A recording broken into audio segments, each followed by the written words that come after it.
Assalamu alaikum wa rahmatullahi wa barakatuh. Now we are going to start the second part of our discussion on immunosuppressants. In the first, we have discussed up to now the important aspects of the immunity, two types of immunity, mainly the innate type and the adaptive type, and then we classify the immunosuppressants, especially depending on their mechanism of action. Now, in this part, we will try to know about the important aspects of the drugs used as immunosuppressant. And lastly, a little touch how to boost the immunity. Now, the first group is the corticosteroid. The main activity as immunosuppressants of corticosteroid is that they have lympholytic activity. The pivot of the whole immunity, that is lymphocyte, the corticosteroids are attacking on the lymphocyte, so they are having lympholytic activity. So basically, they destroy the lymphocyte and then obviously causing sequestration of lymphocytes in the lymphoid tissue, and then the total count of the lymphocyte is reduced. Basically, they decrease inflammation by different mechanism. For example, they diminish the chemotactic activity of neutrophils and monocytes. They inhibit the production of variety of transmitters like interleukin, especially one, prostaglandin, leukotriene, histamine, bradykinin, and platelet activation factor. They also impair the phagocytosis and they diminish in this way the inflammatory markers.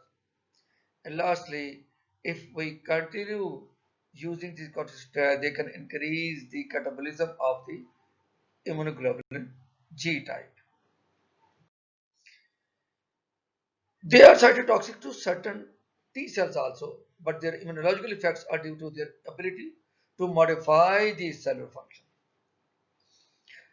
The cellular immunity actually is more affected than the humoral one, but the primary antibody response is also diminished.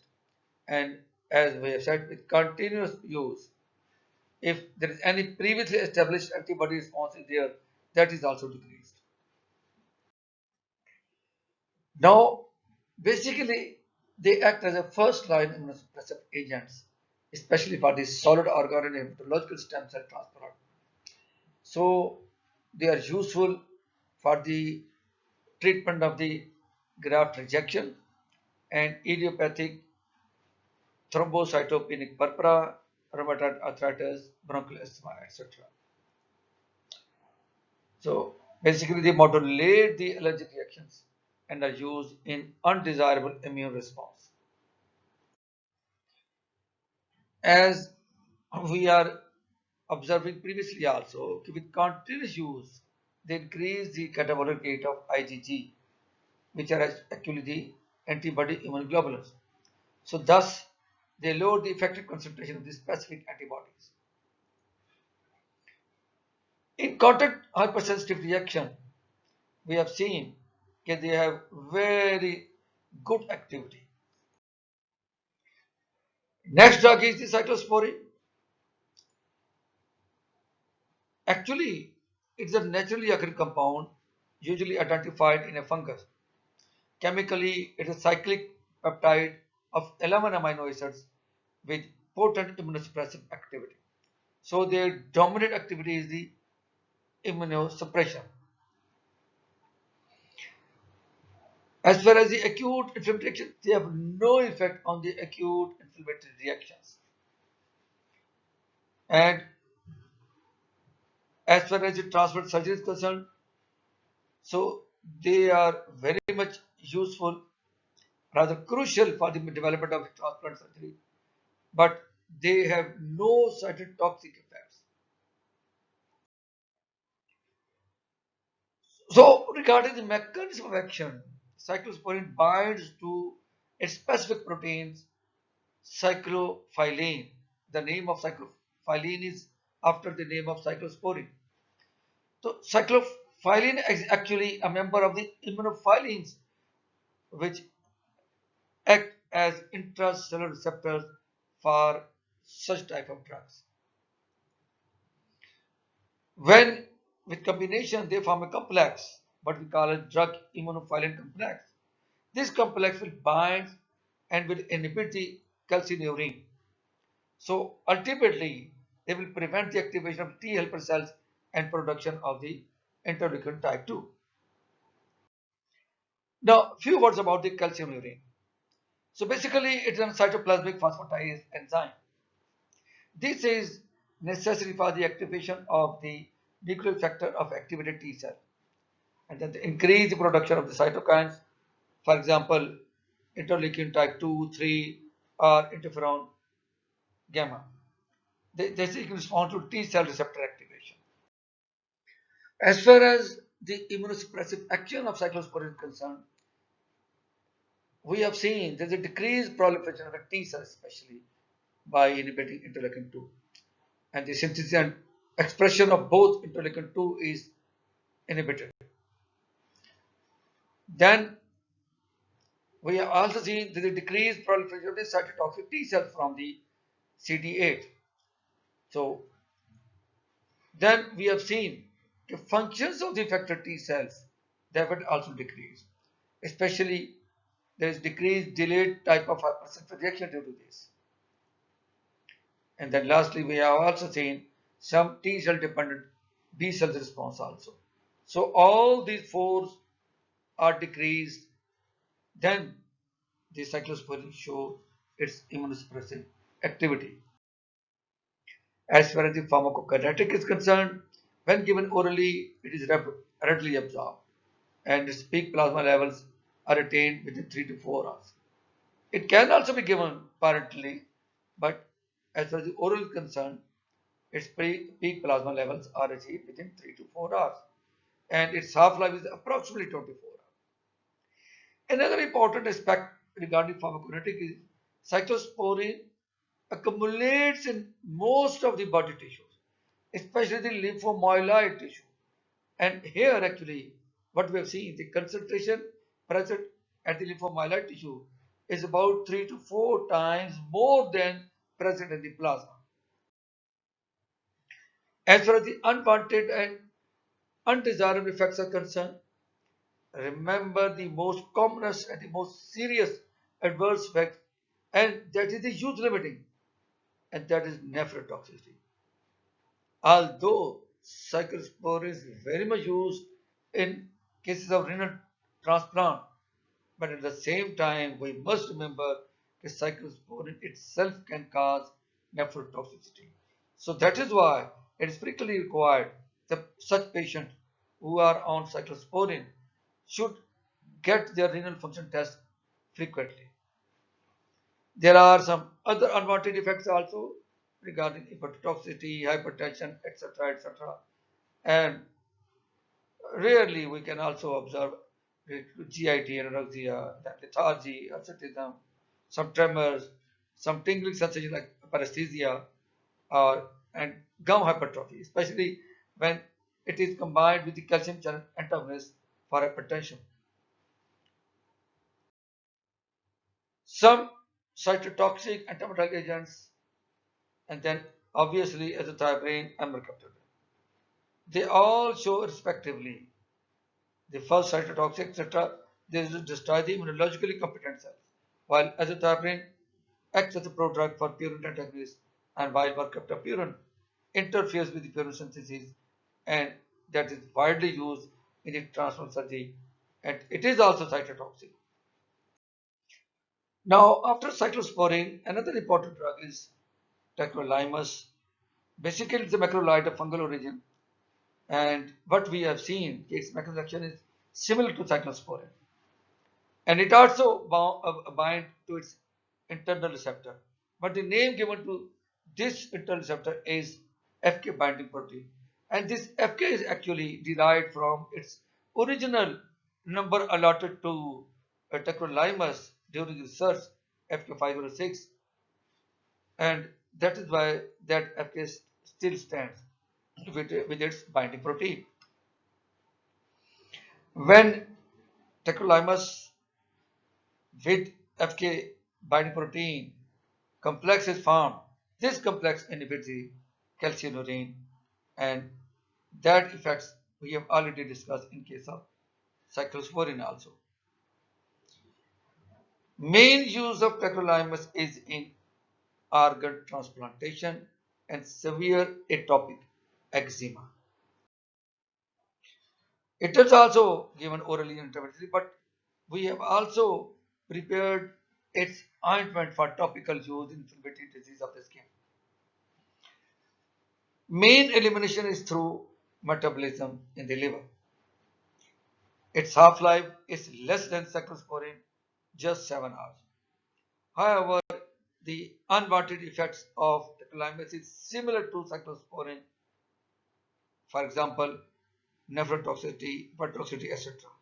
But the severity of adverse effects are much more than those of cyclosporine. Pimecrolimus and sirolimus, these similar two drugs, mainly basically they are used topically to treat atopic eczema. However, the pimecrolimus is also used to prevent organ rejection after transplantation, and it is also used to coat the cardiac stents to prevent restenosis like tacrolimus. As far as the sirolimus is concerned, it also combines with an immunophilin, but it activates a protein kinase to produce its immunosuppressant effect. As far as the incidence of nephrotoxicity and neurotoxicity is concerned, with these two drugs, that's much higher. However, as far as hirsutism is concerned, that is much lower. Some GI disturbances and metabolic disturbances like hyperglycemia also seen. And some reports are also there as far as the thrombocytopenia and hyperlipidemia is concerned. But these are dose related because these both thrombocytopenia and hyperlipidemia they decrease when the dose of these drugs is reduced. Now cyclophosphamide. We have already studied the cyclophosphamide as anti-cancer drugs, as alkylating agent. But here, as immunosuppressant, perhaps it is one of the most potent immunosuppressants available up to now.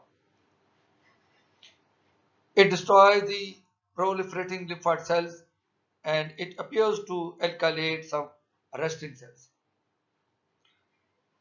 We have observed that cyclophosphamide decreases both antibody-mediated and cell-mediated immune reactions, both types of reactions.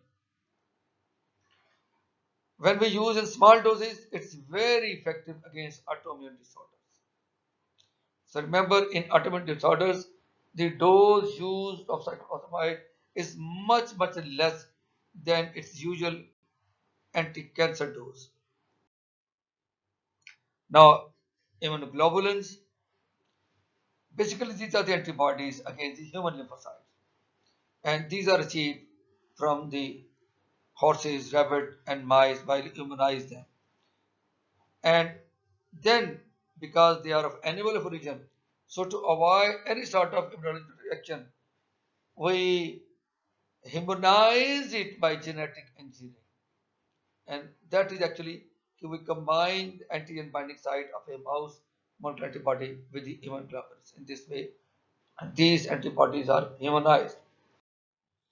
Now, ometinib, basically, it is an inhibitor of the tyrosine kinase domain of the oncoprotein, and then it prevents the phosphorylation of the kinase substrate by ATP. So, it is also approved for the use of chronic myelogenous leukemia as a first-line therapy in blast crisis. However, in chronic myeloid leukemia, it is second-line therapy, provided the chronic myeloid leukemia is not responding to the routine interferon therapy. It is also effective in the treatment of gastrointestinal stromal tumors. Next, the enzyme asparaginase. This enzyme is isolated and purified from the bacterial culture, and it's very much useful in the ALL, acute lymphocytic leukemia. It also hydrolyzes the circulating asparagine, and that levoasparagine is hydrolyzed to its aspartic acid and ammonia. Because the tumor cells they lack asparagine synthesis enzyme, so they require an exogenous source of asparagine. So when due to this there is depletion of the asparagine that may result in effective inhibition of the protein synthesis. But remember, in normal cells, this deficiency is not there because normal cells can synthesize their own asparagine, and thus they are less susceptible to get any cytotoxic activity of this enzyme asparaginase. As far as the adverse effects is concerned, especially they may cause hypersensitivity reactions in the form of fever, chills, nausea, vomiting, skin rashes, urticaria, etc. Some severe type of effects like bronchospasm, respiratory failure, and hypertension have also been observed. Some other adverse effects of this asparaginase, there may be some alteration in the various clotting factor which may lead to reduced and disturbance in the clotting and bleeding. Patient may also suffer from pancreatitis, some neurological toxicity like lethargy, confusion, hallucination, and coma, etc.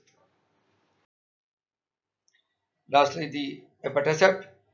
Basically, it's a recombinant fusion protein which is composed of the extracellular domain of the cytotoxic T lymphocyte and its associated antigen 4, which is fused to human IgG-Fc.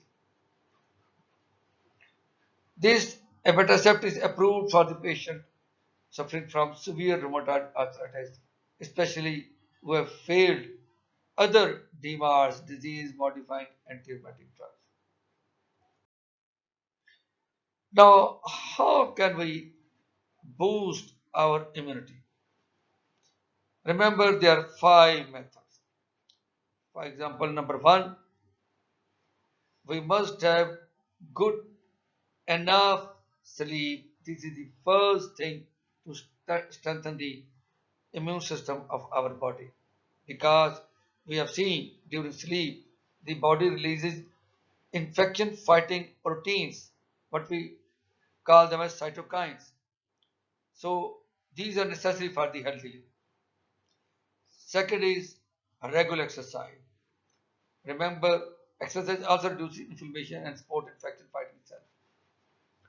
Then as far as the diet is concerned, we must eat immune boosting foods in our diet, especially vitamins and minerals, proteins, carbohydrates, and fluids.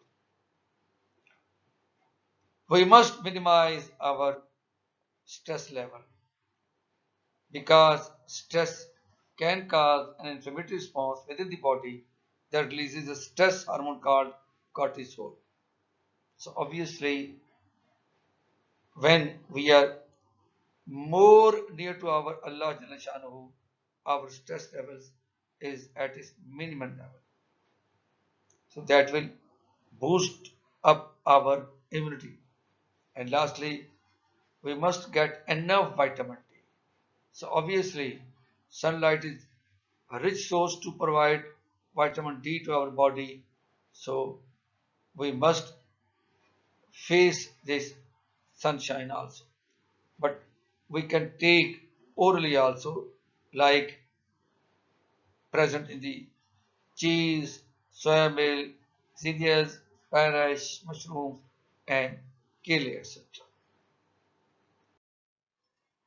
And now, if we summarize this second part of our, the last part of our discussion, we have discussed in this section especially the important aspects of the drugs used as immunosuppressant, and lastly, how to boost the immunity of our body. Thank you very much. Allah Hafiz.